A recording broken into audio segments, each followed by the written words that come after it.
नमस्कार बच्चों, आज मैं आपके लिए आपकी पुस्तक बसंत भाग 1 के पहला पार्ट है जो वह चिड़िया जो जिसके कवि केदारनाथ अग्रवाल है, इस कविता के प्रश्नों को हल करेंगे। तो देखिए बच्चों, पहला प्रश्न कविता से है। पहला प्रश्न कविता से है और प्रश्न है, कविता पढ़कर तुम्हारे मन में चिड़िया का जो चित्र उभरता है उस चित्र को कागज़ पर बनाओ। तो आपको बच्चों एक चिड़िया बनानी है और उसे अपनी कॉपी पर बनाना है और उसमें क्या क्या गुण होने चाहिए जो आपके अंदर आपकी सोच में आते हैं या आपकी कल्पनाओं में आते हैं। जैसे आप उसमें नीली पंखों वाली सुंदर चिड़िया मधुर स्वर में जो जंगल में गाती हो वैसी चिड़िया, वह चिड़िया जो बहती नदी का पानी पीती हो। चिड़िया का आकार कैसा होना चाहिए? छोटा, और उसे आज़ादी बहुत पसंद हो। आप एक ऐसी चिड़िया अपनी कॉपी पर बनाओगे जैसा कि आपके पाठ में भी दिया हुआ है, जिसके पंख नीले हैं, जिसका आकार छोटा है, वैसी चिड़िया आप अपनी कॉपी में बनाओगे। हम दूसरा प्रश्न का हल देखते हैं। दूसरा प्रश्न क्या है? दूसरा प्रश्न है बच्चों कि तुम्हें कविता का कोई और शीर्षक देना है। अगर देना चाहते हो तो क्या शीर्षक देना चाहोगे, उसको हमें सोच कर लिखना है। तो उत्तर इस प्रकार होगा बच्चों, या तो हम उसका शीर्षक नन्ही चिड़िया भी दे सकते हैं, सुंदर चिड़िया भी दे सकते हैं, या परिश्रमी चिड़िया भी दे सकते हैं। इसी प्रकार अगला प्रश्न है तीसरा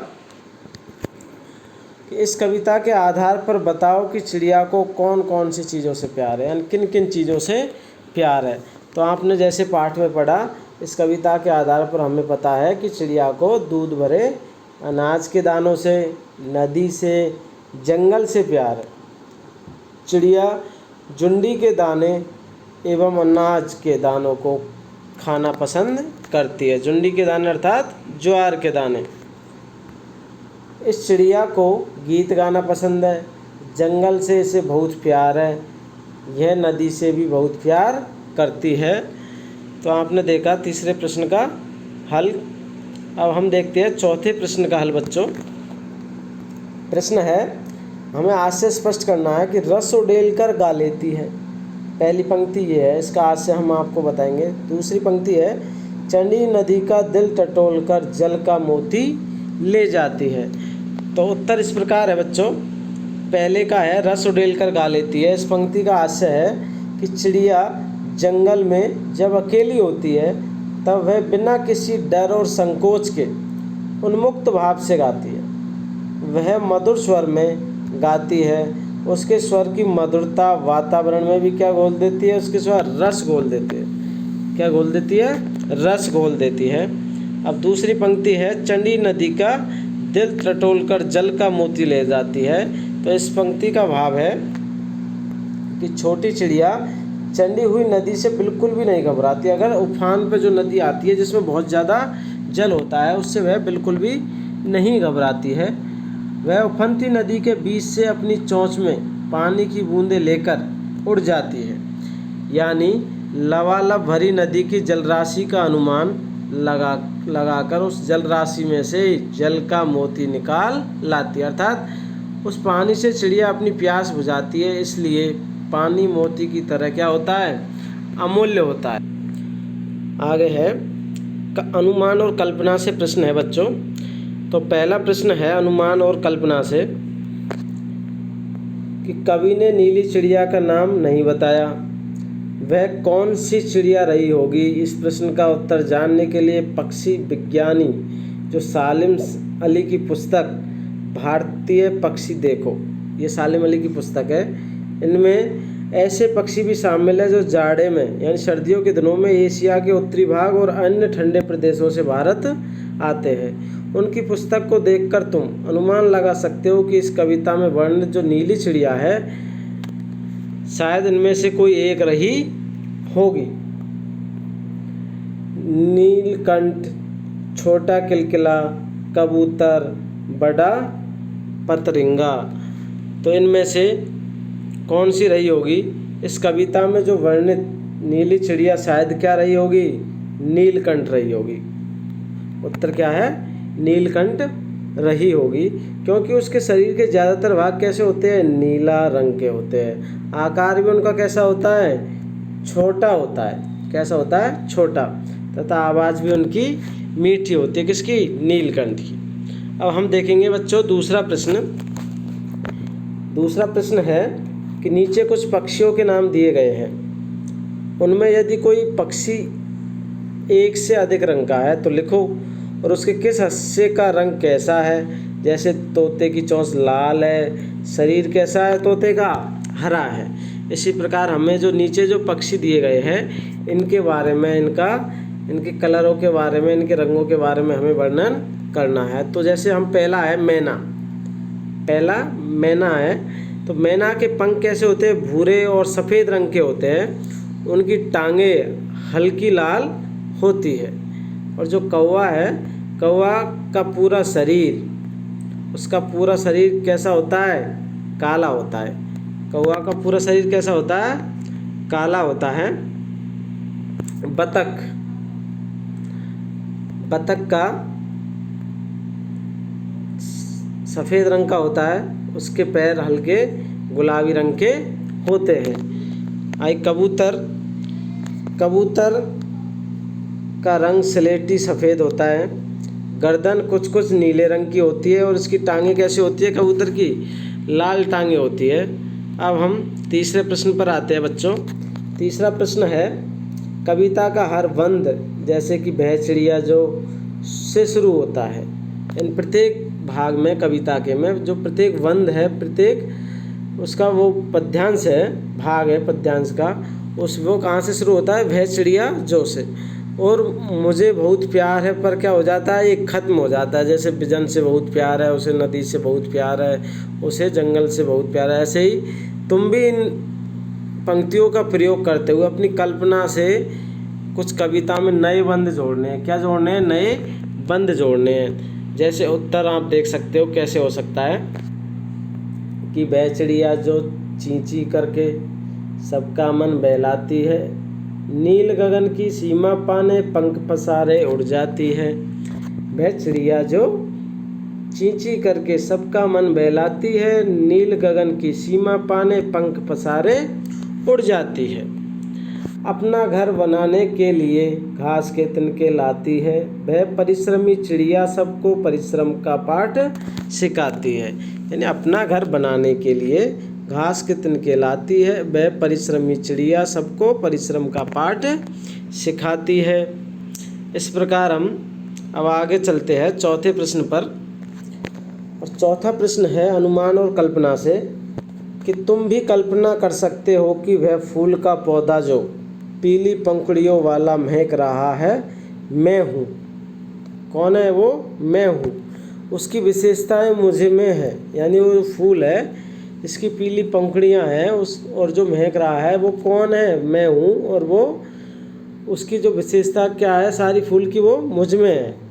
फूल के बदले वह कोई दूसरी चीज़ भी हो सकती है, जिसकी विशेषताओं को गिनाते हुए तुम उसी चीज़ से अपनी समानता बता सकते हो। ऐसी कल्पना के आधार पर कुछ पंक्तियाँ लिखो। तो हमने आपके लिए कुछ पंक्तियाँ यहाँ पर बताई है कि क्या पंक्तियाँ हो सकती है, कि वह फूल का पौधा जो हवा में झूलता आंगन में खड़ा मुस्कुरा रहा है, खुशबू अपनी फैला रहा है, पीली पंखुड़ियों वाला पौधा मैं हूँ, मुझे हवा से बहुत प्यार है। इसी प्रकार दूसरी पंक्तियाँ कैसे हो सकती है, कि वह फूल का पौधा जो खिलता मुरझाता पर खुशबू से नाता सदा निभाता है, मुरझाने पर भी सुगंध ही देता, पीली पंखुड़ियों वाला वह पौधा मैं हूँ, मुझे महक से बहुत प्यार है। इस प्रकार हम दो कविता इसमें बना सकते हैं। अब हम आते हैं बच्चों भाषा की बात पर। भाषा की बात में ज़्यादातर व्याकरण के प्रश्न होते हैं, जो हिंदी व्याकरण है आपकी। तो पहला क्वेश्चन है कि पंखों वाली चिड़िया, नीले पंखों वाली चिड़िया, इसका क्या है विशेषण। इसमें क्या है बच्चों, विशेषण जोड़ना है, तो क्या है, नीले।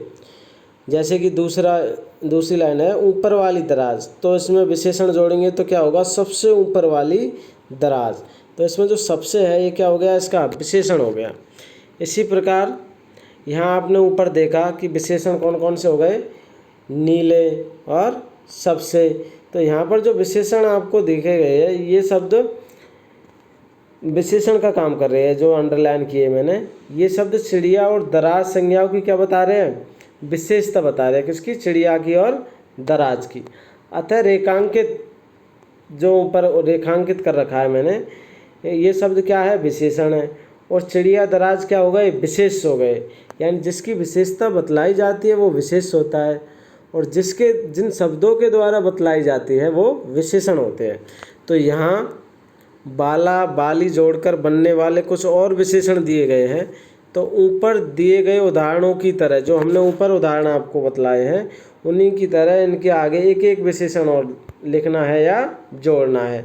तो किन के आगे जोड़ना है, जैसे मोरों वाला बाग, तो हम यहाँ लिख सकते हैं सुनहरे मोरों वाला बाग, सुनहरे मोरों वाला बाग। पेड़ों वाला घर, हरे भरे, तो यहाँ हो जाएगा क्या, हरे भरे पेड़ों वाला घर। फूलों वाली क्यारी, तो सुंदर फूलों वाली क्यारी।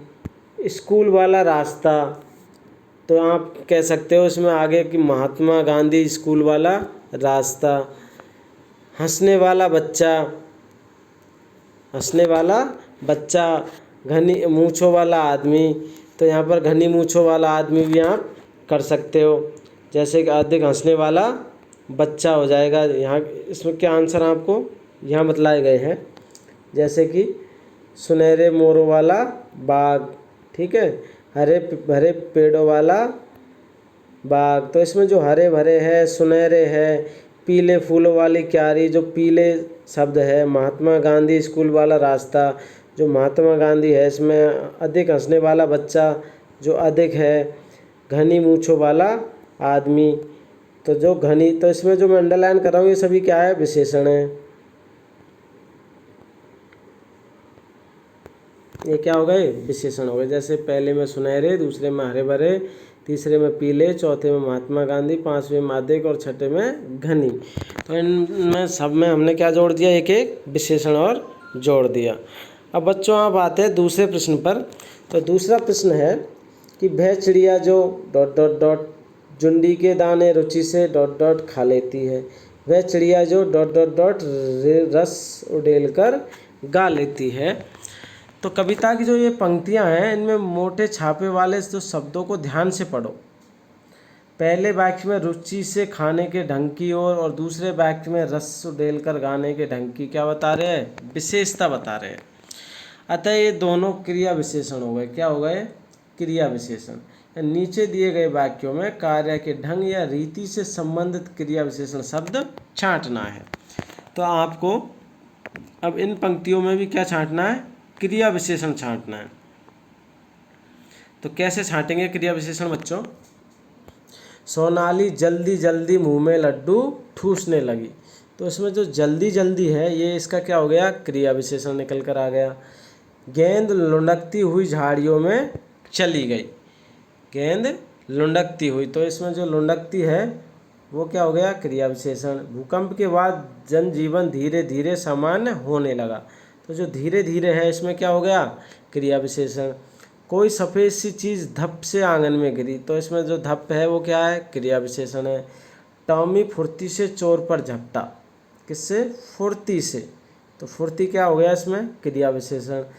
तेजिंदर सहम कर कोने में बैठ गया, सहम कर इसमें क्या है, क्रिया विशेषण।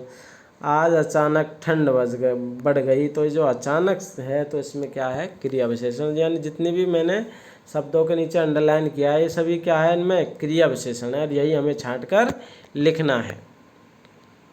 जैसे आप नीचे भी देख सकते हो उत्तर, पहली लाइन में से क्रिया विशेषण जल्दी जल्दी, दूसरी से लुढ़कती हुई, तीसरी से धीरे धीरे, चौथी से दब, पाँचवीं से फुर्ती से, छठे से सहम कर और सातवीं से अचानक। तो सभी के बारे में मैंने यहाँ आपको बता दिया। अब हम आते हैं पाठ के कुछ अन्य प्रश्नों पर। जो बहुविकल्पी प्रश्न है बच्चों, इसमें आप ढूंढकर आंसर दे सकते हो। जैसे कि हम पहला प्रश्न पढ़ते हैं कि चिड़िया आनंद पूर्वक क्या खाती है। तो बच्चों बताइए क्या खाती है? दूध भरे गेहूं के दाने खाती है, या दूध भरे मक्का के दाने, या दूध भरे ज्वार के दाने, या दूध भरे धान, क्या खाती है? तो उत्तर बच्चों क्या होगा? दूध भरे ज्वार के दाने, यानी जो जुंडी के दाने हैं वो क्या कहलाते हैं? ज्वार के दाने। इसी प्रकार दूसरा प्रश्न है, चिड़िया के पंख कैसे रंग के थे बच्चों बताइए। तो चिड़िया के पंख लाल थे, पीले थे, नीले थे या काले थे? जैसा आपने पाठ में पढ़ा तो चिड़िया के पंख कैसे हैं? नीले हैं, तो उत्तर क्या होगा? नीले। इसी प्रकार अगला प्रश्न है, चिड़िया को क्या पसंद है? फल, सब्जी, अनाज के दाने, मिठाई। तो आपने पाठ में पढ़ा, क्या पढ़ा? अनाज के दाने। इसी प्रकार चिड़िया किसके लिए गाती है? किसके लिए गाती है बच्चों? नदियों के लिए, संगीत प्रेमियों के लिए, जंगल के लिए, अपने मित्र के लिए। किसके लिए गाती है? जंगल के लिए, जो पुराना जंगल है उसके लिए।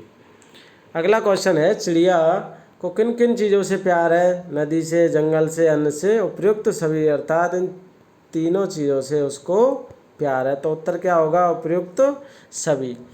तो बच्चों आज आपने आपका पहला पाठ वह चिड़िया जो पाठ के प्रश्नों को हल किया। आशा है आपको सभी प्रश्नों का हल समझ में आ गया होगा। आप इस वीडियो को लाइक कीजिए, अपने दोस्तों के साथ शेयर कीजिए और मेरे चैनल को सब्सक्राइब कीजिए। धन्यवाद।